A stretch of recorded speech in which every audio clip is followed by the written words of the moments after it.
Hello friends. तो आज हम जिस बारे में बात करने वाले हैं तो ये है कि जो नॉर्मल रडार होते हैं, ठीक है दोस्तों, जो नॉर्मल रडार होता है आप देख ही रहे होंगे, मैं आपको शो कर देता हूँ। जो नॉर्मल रडार होता है ये आखिरकार जो S20 बॉम्बर है चाइना का, उसे क्यों नहीं पकड़ पाता है, और ओवर द हॉरिजन रडार में ऐसा क्या है जिसको पकड़ लेता है। ठीक है दोस्तों, आज हम बात करेंगे इस बारे में।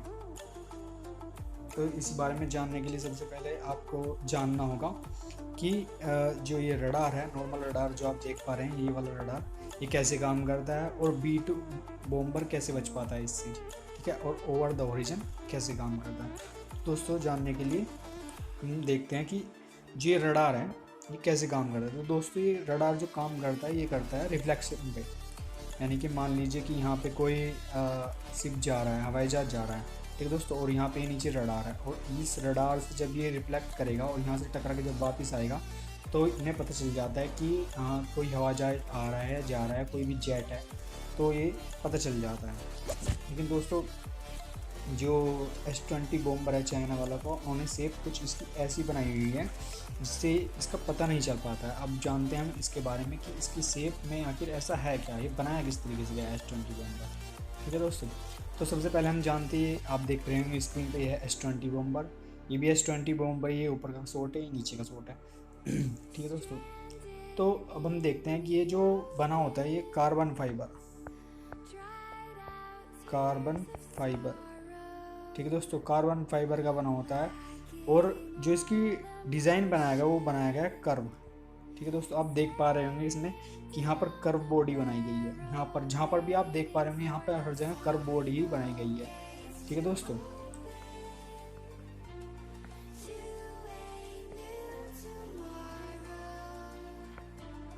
आप देख पा रहे हैं कर्व बॉडी बनाई गई है। तो इससे सबसे मतलब कि मेन बात क्या है कि ये जो कार्बन फाइबर है, जो रडार से रिफ्लेक्शन निकलता है उसको 50% तक एब्जॉर्ब कर लेता है। क्या कर लेता है? सोख लेता है 50% तक। तो उसके बाद होता क्या है कि ये जब 50% सोख लेता है, तो 50% सोखने के बाद इसमें क्या होता क्या है, जो एक कर्व बॉडी बनाई गई है इसकी, तो ये 30% तक ये इसे रिफ्लेक्ट कर देती है, जो रेडियो वेव छोड़ता है रडार। ठीक है दोस्तों, तो कुल मिला के जो है 80% तक ये जो है ऑब्जर्व कर लेता है। तो उसके बाद जो ये हम दिखाते हैं आपको, जो ये रडार है, जिसके सिस्टम है रडार सिस्टम, इसमें क्या है कि सिर्फ 80%, जो 20% रेडियो जो रिफ्लेक्ट होती है वही आती है। इसमें ऐसा महसूस होता है कि जैसे कोई चिड़िया जा रही हो या कोई पंछी आ रहा हो, ये पकड़ ही नहीं पाता कि क्या है। ये सोचते हैं कि वो नज़दीक आने दो, तब देखेंगे। लेकिन जब तक ये नज़दीक आता है तब तक ये इसको डिस्ट्रॉय कर चुका होता है। ठीक है दोस्तों, तो इस बारे में हम जान चुके हैं। देखिए यहाँ पे देख लीजिए, यहाँ पे आपको सही दिखाई देगा, जो आपको बॉडी दिखाई दे रही है इसकी, ये बिल्कुल कर्व है। ठीक है, और सबसे मेन बात यह है कि कार्बन फाइबर का बना होता है, जो कि 50% रेडिएशन को खुद ही सोख लेता है, और जो 30% रेडिएशन है ये रिफ्लेक्ट हो जाता है। और अब मान लीजिए कि हम हीट से पता कर लेंगे थे कि हीट जो होती है वे भी रिफ्लेक्ट कर देती है रेडिएशन को। लेकिन दोस्तों, जो इसके इंजन है आप देख पा रहे हैं, ये भी ऊपर की ओर लगाए जाते हैं, और इसकी जो शेप है वो बिल्कुल इस तरीके से दी जाती है जैसे कोई पक्षी हो मानो। ठीक है दोस्तों, जैसे कोई पक्षी हो, ये देख लीजिए, बिल्कुल ऐसे इसकी शेप दी जाती है। अब हम जानते हैं over the horizon, OTH, over the horizon कैसे काम करता है दोस्तों। ओवर द हॉरिजन,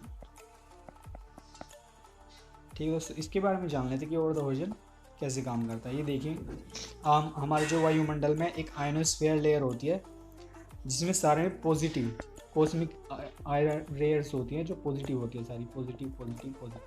ठीक है दोस्तों, तो ये OTH रडार यहाँ पे आप देख पा रहे हैं, ये यहाँ से रिफ्लेक्शन भेजती है, मतलब वेव्स भेजती हैं, अपनी किरणें भेजती है, और ये यहाँ से रिफ्लेक्ट होके सीधा, ये आप देख पा रहे हैं, ये एयरप्लेन है और इसी पे सीधा उन पर ऊपर की तरफ से पड़ती है। ठीक है दोस्तों, और ये ऊपर की तरफ से पड़ने के बाद क्या होता है कि एक तो होता है सिग्नल भेजने के लिए, और एक होता है रिसीवर, जो डायरेक्ट रिसीव करता है। तो इसके लिए थोड़ा महंगा कॉस्टली पड़ता है OTH, क्योंकि एक तो हमें भेजना होता है सिग्नल और एक होता है रिसीवर।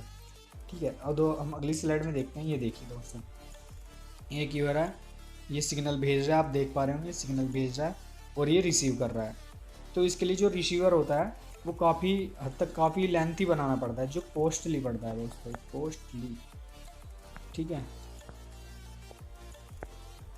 अब यहाँ आप इस डायग्राम में देख सकते हैं ये OTS रडार है। पहले देखिए ये सिग्नल ऊपर भेजे जा रहे हैं, ये आप देख पा रहे हैं ये सिग्नल भेज रहे हैं।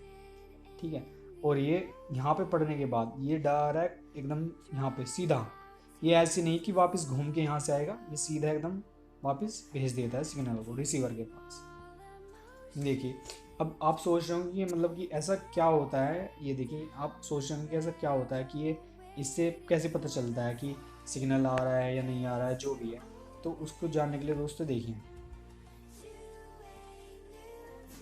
ये देखिए दोस्तों, इसे जानने के लिए हम ये जो आपने कभी पत्थर फेंक कर देखा होगा दोस्तों, ऐसा तो है नहीं कि आपने पत्थर फेंका ना हो पानी में।